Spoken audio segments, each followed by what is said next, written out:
Hey, Cher, I've been looking through my notes, and the more I look at my project, the more I notice that it's getting bigger and bigger. What? People are putting more and more things on my project that I actually weren't assigned to me. I didn't sign up for, and they're just like, well, Scott, take care of this and this, and it's actually getting to be too much because I'm working a lot of hours, and what irks me the most is this project here. That guy here. Well, that person's actually out snow and skiing right now. What? They're not actually owning their domain, but they're just shoveling it onto my area. That's a problem. That's a problem. So that's something that needs to be addressed. And it's going to be something we're going to address with you right now. My name is Scott Stafford. And my name is Sherlyn Fish. And today we are going to be talking about boundaries and conflict. And we really want to normalize how important conflict is. It's healthy, it's normal, and the more that you make it part of your life and something that you can deal with, the more successful you'll be.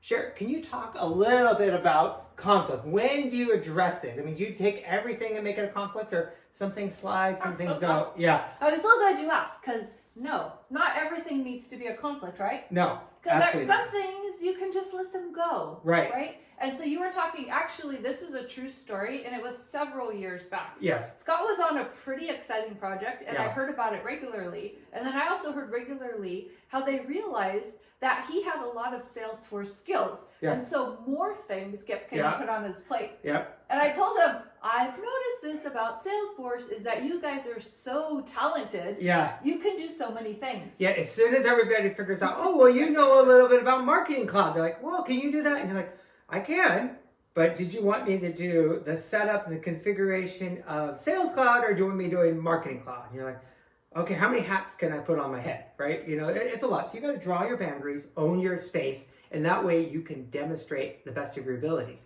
But this is not just something that comes up in the Salesforce ecosystem. Conflict is normal. Boundaries are normal. It's about all of your life. It could even be at the supermarket. A good example would be, say somebody scans an item 3 times, and then you're supposed to get charged 1 time, and you're like, are you going to say anything? There's a conflict. You got to speak up and say, excuse me, I think you've scanned that 3 times. Can you remove 2 of the charges? Sure. Can you lead me a little bit more down this? And I love the way he said that, because that's a perfect example of our formula. But we'll go back to the Salesforce example. Right. Because they're both true stories, but we talked about that example. Right. And again, Scott was pretty excited about that project, but Right. as more and more got put on his plate, and he was working 70, 80-hour weeks, and he came and he said, he goes, I have all these extra things on which are past the original scope. Right? And then he said, I'm feeling like I'm starting to get behind in other areas, Right. and I might not meet this deadline. Yeah. And I said, sounds like you have a problem. Yeah. I said, what do you want to do? I said, you could just do nothing. That's a choice. Some things you're going to let them go, right? Some things, you don't want to go have a conflict with everything. Although, as Scott mentioned, conflict is fine. Conflict just means you're facing forward to have a discussion. But Perfect. You don't need to have a discussion about everything. Like if somebody accidentally bumps you in the store, you don't need to go get in their face and say, oh, you bumped into me. I need an apology now. Some things you can let them go. Exactly. Not a big deal. And a lot of times when you take something extra, you let a little thing slide, just go ahead and let it be known. I mean, it might be something that you're willing to accept, right? But just make sure that people know, so that they realize that different things is coming onto your plate and that you willingly took those on. That makes sense. It does. So back to the formula, and I'll use Scott's example Right. as our little tool. So Scott shared with me what was going on. Right. And then I said, okay, so that's something that you feel you don't want to let go. Right. And in the discussion, I said, how is this impacting you? And he Right. said, again, Yep. I'm getting behind in deadlines. Perfect. I'm working 70, 80 hours a week. Yeah. I'm working on the weekend. He said, this isn't working for me because I'm not doing my best. And I said, okay, so you've chosen to address it. Right. The number 1 step is to be calm. So I said, so here's what I would encourage you to do. Perfect. Is to identify the problem. And so he had just a very sentence. He said, the problem is that I was hired to do this. Right. And now I've been asked to do all these other things. Yeah, and exactly. I said, be very specific as to what needs to happen. And he said, I need for these other things to be taken off my plate. He didn't say where they needed to go. He didn't have any feelings about it. He just said, they need to go off my plate. Again, this is what's going on. This is how it's impacting me. I'm not able to do my job. Right. I need these other things gone. And then here's a really important piece. the person who he was talking to. Again, he was speaking, here's an undertone, a really important principle with the confrontation. Tone. Yeah. Tone.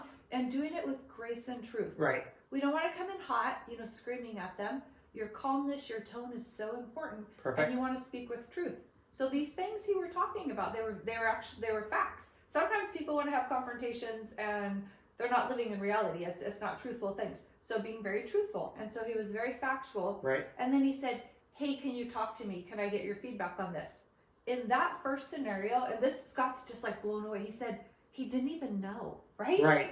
Yeah. And he was really appreciative, right? I was actually being a great model. He respected me more. I addressed the conflict, right? And I modeled for other people. This is what you do, right? When something creeps up, you address it, you look forward facing into it. And it's really important to be a good model and to address conflict. Right. And so that was a really nice teaching one for him for the beginning. Right. Because his boss apologized and he said, oh my goodness, I actually need you that. full force on these other things. And then he said, oh yes, I'm taking those off right away. And similarly to grocery store things. We were actually just at the store and somebody triple charged us. And I was like, why was that so much? And we went back in and I stated the problem. And I said, you took too much money and I need it taken off. And they did it right away. Again, it doesn't need to be like a big screaming issue. Nope. Stating the facts, keeping calm, grace and truth, and then I wanted their feedback. And of course, they were very receptive to this. And again, we're trying to broaden this up. Conflict and getting your needs met, very healthy, very important. And as Scott mentioned, tone. Right. So important. I was going to share with them the line story. Yeah, and it's a really good story demonstrating modeling. When you model this behavior for others, others learn this skill. And because conflict comes up all the time, whether it's in work, your family life, your work life, just out doing side projects, it comes up. So we want to normalize it, and then we want you to model it for others so that everybody can be empowered. Because the more that you're able to deal with conflict, the more successful you're going to be in life. Sure, can you tell us that story about modeling? It's great. I just love what you said too, though, because it's so true. Yeah. The more you can do this and do it in a really healthy way, the more successful you're going to be. And sometimes people just shy away from it or they do it poorly for whatever reason. So, kind of onto the story. It was actually a study, a psychology study that was done, and it was on a movie theater line. So very, very long line, and then they had some actors in place. And they had one actor go into the line and approach another actor, and they completely ignored. They just let him cut, and everybody watched, and nobody did anything. And a little bit later, they had another actor come, and the person cut in line, and there was a very loud, really unfortunate, kind of scary response, with bad words and stuff. Right. And everyone was just kind of watching. And then a little bit later, somebody came and cut in line, and everybody's watching. They didn't know what to do. And the person said, oh, hey, I don't think you realize the line actually starts way back there around the building. Could you go to the back of the line? Right. The person said, oh, I'm so sorry. I didn't realize that. And then they went to the back of the line. Right. And then a little bit later, so not in front of the actor, they had people cut in the line. And then there was an 80% more chance, after they had it modeled in a really healthy way, that they had the exact same response. They actually used some of the same verbiage. So people would cut in front of other participants, and after they had seen it done in a really healthy way, they would respond the same way, oh, hey, I'm sorry. I don't think that you realized that the line starts back there. And then they gave what they needed. Could you please go to the back of the line? And then the people would go to the back of the line. But it was a really, really powerful study to show that when it's done in a really healthy way, that people can practice this and learn from that. And I wonder sometimes, I had to practice this myself. So it's a really important skill to conceptualize and to practice and to model. And this is a piece that I also wanted to touch on. Sometimes it can feel uncomfortable. And like I said before, sometimes people think of conflict as something really bad. Oh, the fight's going to break out or it's really bad. A conflict is just a confronting a problem. And if we do it with grace and truth and with calmness, it's a really healthy way to express your needs and to address an issue. So important.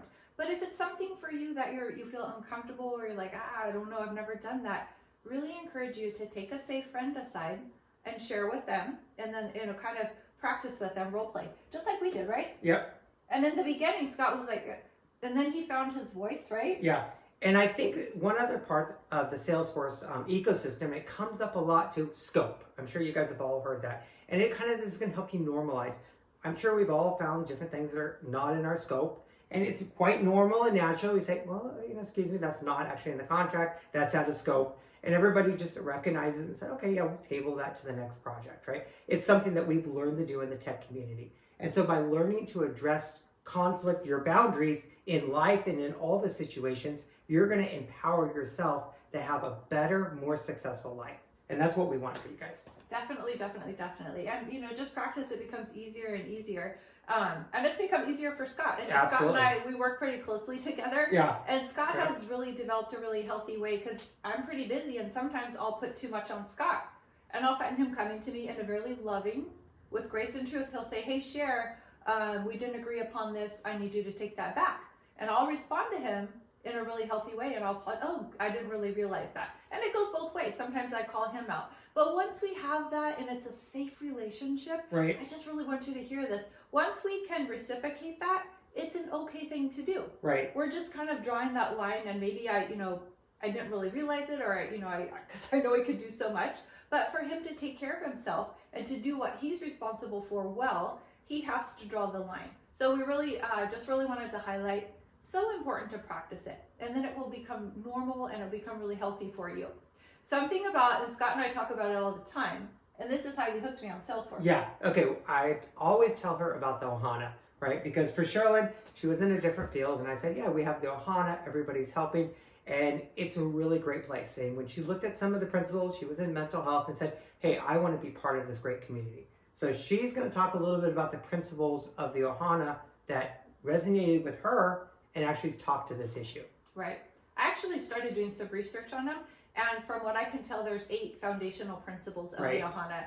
And Ohana and Salesforce has become very enduring to me because they are so psychologically healthy. So the 2 that for this confrontation that really speak to me is the trust and the equality. Right. So when there's trust, which I just continually find in the ecosystem, when we can have trusting, safe relationships where we're just speaking where we want trust and safety and equality, that we can have these confrontations in a really, really healthy way. So again, I just really find myself wanting to bring up the Ohana because it's done well and it's done in a really healthy, safe way. So shout out to Salesforce, for embracing those foundational truths, because they're just the foundation of really healthy relationships. But for this topic, we really wanted to bring it up. Yeah, I also think we should touch one more thing. On the flip side of this, right, when you're owning your own boundaries in your own domain, right, you want to make sure that you're taking care of yourself, right? Make sure you're looking at, let's say if you're looking for a new job, right, that's something that you need to do. You can use outside resources. That's very wise and smart, but this is something that you need to take care of. So don't get frustrated and cast your frustration out on others and blame here and there. Take ownership of it and say, okay, this is something I need to do, right? And then you're going to look for resources. You're going to get guidance, counseling, mentoring, all those different things to make sure you meet your goal. But it's important that you draw the line and say, yeah, this is on my plate.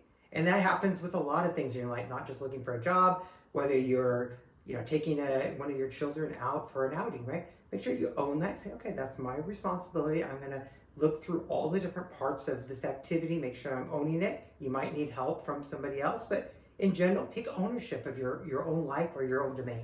Definitely. So that's just kind of the big picture framework of having a boundary. And a boundary is just, it's like a property line. Right. So on this side of the line is my property and my responsibilities. And over there is somebody else's property and their responsibilities. And then a confrontation is just when somebody may have crossed over and come onto your side. And so you want to confront that head on with those principles in place. And some things, you may let go. So you don't need to address it. So that's the first thing to decide. And then the next thing is to make sure that you're very calm. So the tone is going to be very important. And then be very clear. Again, just 1 or 2 sentences as to the problem and then how it's impacting you. Very specifically what you need to have happen. Perfect. And then ask for their feedback. And in general, it's gone, especially in the ecosystem, because it has the Ohana, and I feel like it's just really built with a lot of safe, healthy people. Right. So we just wanted to go over this and give you a broad picture of boundaries and confrontation. I've just heard so many people, they get, freaked out when they hear confrontation. They're like, oh, where's the throwdown? Where's the fight going? It's not a fight. No, it's actually very normal, very healthy. And the more that you master the ability to have little confrontations, right, the more you're going to be successful in life. So that's what we want from you. And that's why we're really hoping that this video helps. Definitely. Yeah. Thank you so much for listening. Yeah. We wish you the very, very best. Yeah. And follow us on Empowering Our Minds. Thanks so much. Thank you.